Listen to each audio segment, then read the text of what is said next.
Rafael, falando em neurônios... isso aí o pessoal até falou para mim, se eu ia conversar com você sobre isso.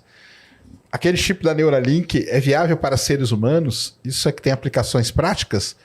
O que eles pensam em conseguir com essas pesquisas? E quais os riscos? Pergunta fora do contexto. A força do pensar, a lei da atração, que também o pessoal adora, né?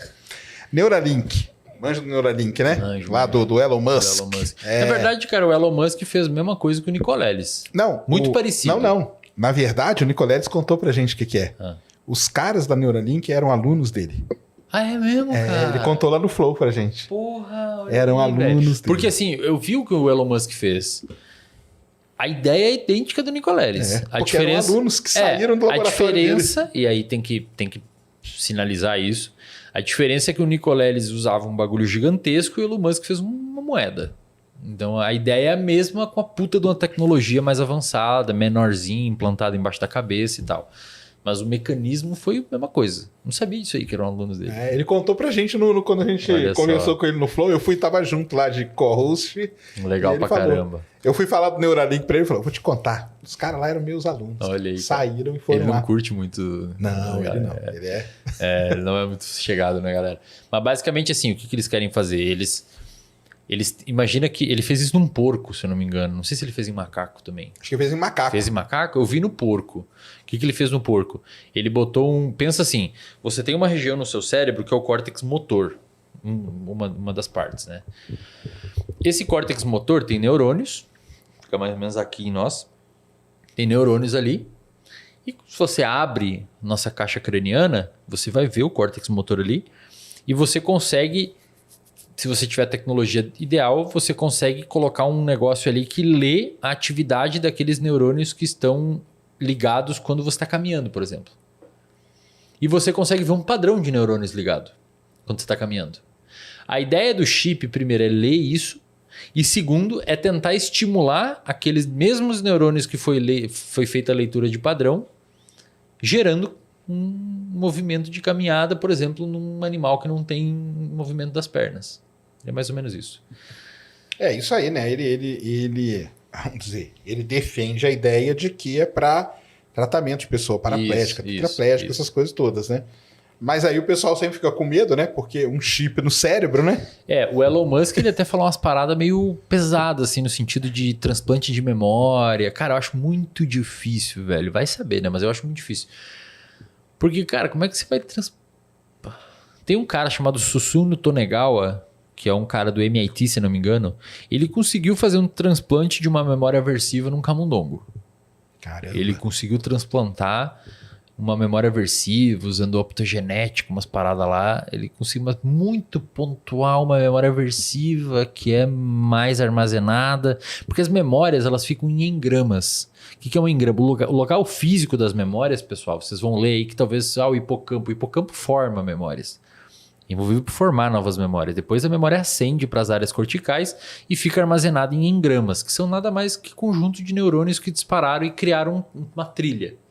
Então imagina um raio no céu. Quando você lembra de alguma coisa, é tipo um raio de... É as bolinhas trilha. Lá do Divertidamente, galera. Umas bolinhas de... Exato. Cara, você teria que pegar, mapear essa trilha, botar no outro... Puta, é muito difícil, cara. Mas você acha que o Neuralink tem futuro, assim, de... Eu acho que tem, cara. Você acha que tem mesmo? Acho que tem. Acho que anda. Acho que anda. Não sei quando, não sei em qual escala, não sei para quem, não sei se a tia Benta vai usar o Neuralink, mas alguma coisa ele vai ajudar no avanço do conhecimento. Eu também. O Nicoleles já não concorda muito, não. Eu acho que sim, porque eles têm muita grana, cara. Tem, né? E aí dá pra... muita grana, velho. Aí você, alguma coisa... Mas aí entra essa questão ética, entra também pegando, né? Ou não? Difícil, né, velho? Porque, por exemplo, você tem uma área do seu cérebro chamada de córtex pré-frontal dorsolateral. É uma parte do seu córtex pré-frontal e é a parte mais racional do seu córtex pré-frontal. Se você tem uma lesão nessa região ou desliga essa sua região, você fica impulsivo. Você bate em alguém, talvez, você rouba, você perde um componente. Como controlar para o cara não atingir essa área, né? Entendeu? E se bota um chip ali, meu? Exatamente. E aí eu clico um botão aqui e aí, puf, desliga o córtex pré-frontal dorsolateral. Tem umas pesquisas que os caras fazem que eles botam eletrodos aqui fora, no crânio mesmo, e eles fazem o que a gente chama de estimulação magnética transcraniana de baixa intensidade. Então eles conseguem, via o crânio mesmo, o osso do crânio aqui por fora, diminuir um pouquinho. Eles mandam uma onda elétrica ali para dentro de baixa frequência que diminui a atividade do seu córtex pré-frontal. Os neurônios tendem a sincronizar com a onda que está vindo de fora e meio que desliga um pouquinho. Entendi. Se você bota o cara a jogar poker, você bota aqui nele, no laboratório, bota a jogar poker, ele começa a ficar impulsivo. Começa a apostar, começa a dar win em mão que não devia. Aí você pergunta pra ele, pô, cara, por que você apostou? Você não viu que era errado? Ele falou, eu sabia que era errado, mas eu queria fazer. Mas foi, né? Caramba. E aí como é que se faz, velho? Se o nego bota um chip no seu dorso lateral, no córtex do seu dorso lateral, e se bota um chip na sua amígdala, que é a região do cérebro que faz você ficar com detectar perigo e ter um estímulo de luta ou fuga. Aí eu ligo o luta ou fuga, você parte pra cima de um cara. Tem um cara chamado Carl Cicero. É um neurocientista de Stanford que ele criou ou caracterizou um tipo de tecnologia chamada optogenética. Optogenética, assim, imagina que você tem no seu neurônio. O seu neurônio, a célula do cérebro, ele funciona por meio de atividade elétrica. Então, se eu botar um aparelho no seu cérebro, eu vou medir volts, milivolts, tipo da tomada, só que milivolts. E essa atividade elétrica, você vai pensar, pô, mas da onde que vem a eletricidade? A gente bota na tomada quando a gente é criança e carrega o cérebro? Não. Essa atividade elétrica no cérebro, ela é proveniente de uma concentração diferente de íons. A diferença cria uma diferença de potencial, né? E pronto. Exato. Isso mesmo, cria uma diferença potencial por ter mais íon positivo ou negativo em uma determinada área da membrana. Você tem uma diferença potencial que num neurônio em repouso, isto é, que não está fazendo potencial de ação. Potencial de ação é um nome meio feio que a gente dá para quando ele manda uma sinapse. Um neurônio em repouso é menos 65 milivolts, o potencial de membrana. Quando existe um estímulo, por exemplo, você tem um neurônio sensorial aqui no seu dedo. Quando eu cravo alguma coisa aqui, existe uma deformidade na membrana, começa a entrar íons de sódio, aquele menos 65 começa a ficar positivo e chega num limiar de disparo que abre um monte de canal de sódio que depende de voltagem, entra muito sódio, e você tem um potencial de ação e essa informação é mandada para o meu cérebro e processada. Eu sinto o toque aqui. Mais ou menos isso. Quando você vai ver Puta, eu nem lembro porque eu comecei a falar disso, cara.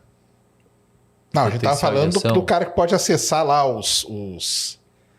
Aí meu cérebro bugando. Que pode acessar o córtex pré-frontal, com o chip Mas lá. por que eu comecei a falar de potencial de ação, cara? Porque a gente tava explicando que o cérebro tem uma diferença de potencial. Ah, tá.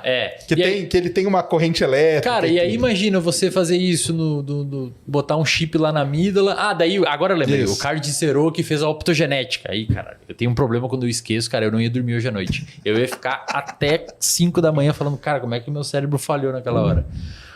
O que ele viu, esse cara?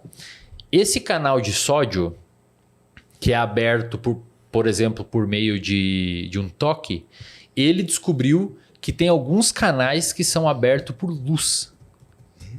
Luz, cara. Luz azul, uma faixa específica, ou amarela. Então, não lembro qual, mas uma você abre canal que desliga o neurônio e uma você abre canal que ativa o neurônio. E ele consegue implantar... Ele bota um retrovírus lá que sinaliza uns neurônios específicos na amígdala de um camundongo e ele faz um implante de como se fosse uma mini lanterninha lá dentro do cérebro. Caramba! E quando ele liga a lanterninha, você ativa aqueles neurônios que ele quer. Cara, esse cara tá meio cotado para ganhar um Nobel com essa descoberta aí, porque permite estudar muita coisa foda. Você consegue estudar a atividade de populações de neurônio isolada, velho. É muito foda, velho. E o que ele faz? Ele tem até um vídeo na internet, eu não lembro qual que é o nome, que ele publicou um artigo na Cell mostrando que se você faz isso na amígdala de um rato, por exemplo, você bota um rato ali e você desliga a amígdala do rato, dá um impulso de luz que desliga a amígdala dele, que é envolvida por detectar perigo. Cara, o rato vai caminhando para um lado de um gato. Caramba! Ele não tem medo do gato. Ele vai andando pro lado. Olha só. Lá, velho, você pode criar soldados que não tem medo. Não, essa questão Você tá ligado o que eu quis dizer? Aí você bota lá na amígdala do cara, aí você aperta um botão, você baixa a atividade da amígdala, o cara deixa de ter medo, velho. Vai pra cima de tudo, né? A grande questão, eu acho que é essa. O risco ali que ele fala é justamente esse, né? É essa parte ética aí que começa a pegar, né? Então, pô, você tá ali com a cabeça aberta. Quem disse que o cara não tá colocando chip? Ah, já que estamos aqui, cara, vamos dar uma ligadinha aqui do lado? O cara nunca vai saber, né? É difícil, né, cara? Porque É se você desliga o seu pré-frontal dorsolateral e se você liga a amígdala do cara ou desliga a amígdala do cara, vira um... Não tem medo, o cara não vai ter medo. Vira um robô, né? Vira um robô.